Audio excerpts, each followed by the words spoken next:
今日はマントラの音についてお話をします。いい音ですね。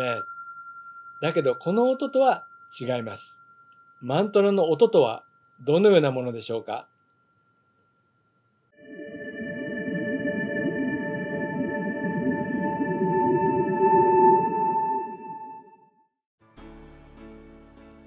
こんにちは。マハリス総合教育研究所群馬オフィスで超越瞑想を教えている森正也です。今日はマントラについてお話をします。マントラっていうと聞いたことがある方とない方がいらっしゃると思うんですけれども、私は超越瞑想を学ぶ前、マントラっていう言葉は聞いたことがあると思うんですけども、なんとなく漠然としていました。で、超越瞑想っていうのはマントラと呼ばれる音、それを心の中で思う瞑想法なんですけれども、超越瞑想っていうのは、いわゆるマントラ瞑想っていう方もいらっしゃるんですけれども、マントラというものを使う瞑想です。で、マントラを使う瞑想って言ってもまた種類がありまして、超越瞑想の場合は、あなたに合った音が選ばれます。一人一人ですね、いろんなタイプがいらっしゃると思うんですけれども、その人に合った音が選ばれる瞑想です。で、通常マントラっていう音ですね、瞑想するときに使うものとして、オームっていう言葉があります。オームは、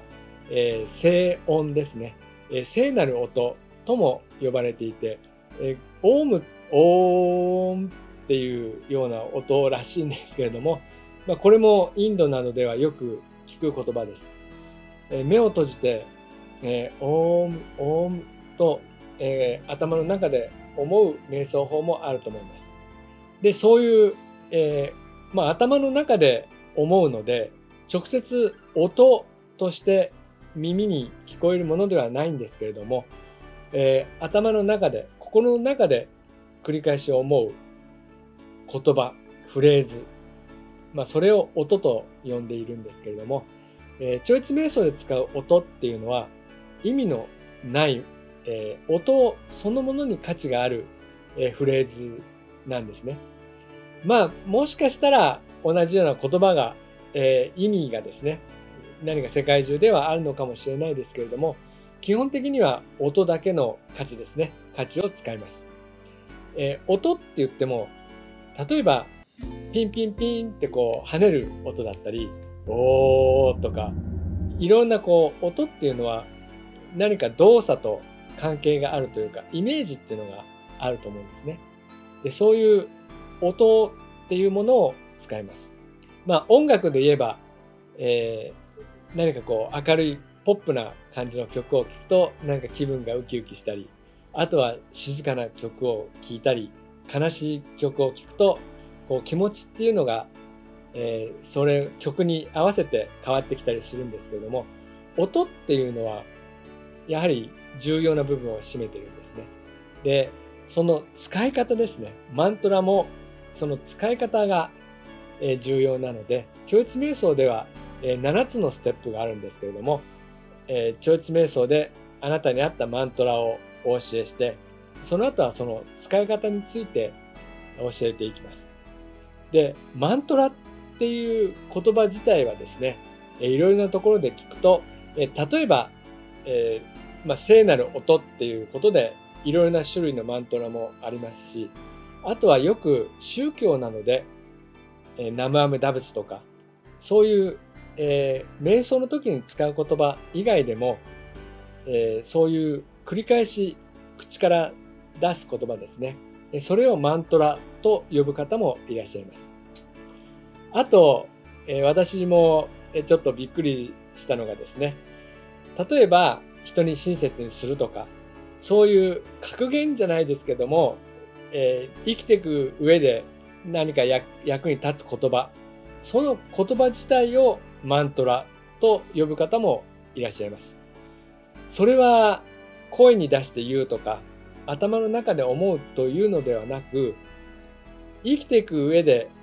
大切な言葉っていう意味でマントラと呼ぶ方もいらっしゃるようです。マントラっていう言葉の定義自体は、もともとは良い言葉、あるいは瞑想に使う言葉っていう言葉の定義だと思うんですけれども、拡大解釈されて何か自分にとって良いものをマントラって呼ぶ場合があるようですね。で、そのマントラなんですけれども、ちょっとここに書きますね。改めてマントラと書きます。見えるでしょうか。字が汚いんですけども、マントラですね。で、これがマントラです。で、マントラっていうのは先ほども言ったように、言葉を通常はマントラと呼んでいます。超越瞑想の場合は、言葉は言葉だと思うんですけれども、主に音が重要になってきます。音なので、例えばマントラっていう音、マントラって頭の中で思ったとすると、マントラっていうのは意味としてはこういう言葉、良い言葉っていう意味になるんですけれども、こういう意味をもし知らなければ、マントラって思った時に何の意味もわからなければ、単なる音として認識されるわけですね。で、難しいかもしれないですけれども、あらゆるもの、いろいろなもの、音っていうのはやはり、響きによって感じるものがあるんですね。ですから、マントラって頭の中で思った時に、どういうふうになるかわからないんですけれども、いろいろな音が世の中にはあります。超越瞑想で選ばれる音っていうのは、音自体にとても、体にとって良い響きがあると言われています。そういう音を選んで瞑想するんですね。で、これが超越瞑想の特徴になります。それでですね、このマントラなんですけれども、マントラ、例えばあなたのマントラがこのマントラだったとしますね。そうすると頭の中でマントラって思うんですけれども、まずこう発音するというか口に出す、こう読めるっていうことは頭の中で思うことができますので、これが超越瞑想は誰にでもできる簡単な瞑想って言われる原因というか要因の一つです。誰にでも簡単にできるのはマントラを頭の中で思うことができるんですね。で、あと心配される方が、例えばインドから来てる瞑想なので日本語にない音があるんじゃないかという方がいらっしゃいます。それはですね、例えば英語のすですね、3とか、あるいは walk、work、なんかちょっと違う発音があるんですね。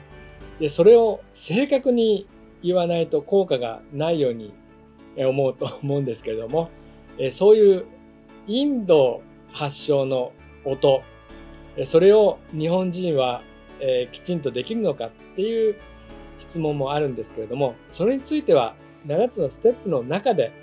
説明することができます。それは全然大丈夫ですので、ご安心していただければと思います。それでですね、このマントラの歴史なんですけれども、超越瞑想で使うマントラっていうのは、人類が、存在した時からあると言われています。人類の歴史と同じ長さがあって、その間にずっと使われてきて、その効果がずっとみんなが効果があると言ってきたものになります。そしてその音っていうのがずっと代々ですね、先生から弟子に引き継がれてきたその伝統の中で